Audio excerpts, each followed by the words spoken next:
মৃত্যুর আগেই নিজের দাফনের জন্য ভিক্ষা করে কাফনের কাপড় কিনে রেখেছেন লিভার সিরোসিসে আক্রান্ত বরিশালের মোস্তফা। চিকিৎসার অভাবে ধুকে ধুকে মরতে থাকা মোস্তফার দেখভাল করছেন তার স্ত্রী পারভিন বেগম।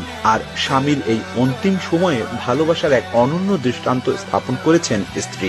একমাত্র কর্মক্ষম স্বামী দীর্ঘদিন যাবৎ অসুস্থ থাকায় ভিক্ষে করে স্বামীর খাবার ও চিকিৎসার ব্যবস্থা করছেন তিনি। স্বামীকে বাঁচাতে এখন নিজের একটি কিডনিও বিক্রি করতে চাইছেন পারভিন।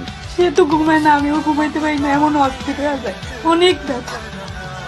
নিজে নিজে বটি লয়, নিজে সিনা ঘুমাইতে দিলে আমি ধরে রাখতে পারি না। আমার ডিসিশন যে আমি একটা কিডনি বিক্রি করে আমার স্বামী যেন একটু সুস্থ থাকতে পারে যতদিন আল্লাহ হায়াত রাখে। স্বামী ছাড়া আমার কেউ নেই, স্বামী আমার স্বামী আমার এককালে অনেক কষ্ট করে খাওয়াইছে। আমি চাই আমার স্বামী মরণ পর্যন্ত আমি আমার স্বামীর সাথে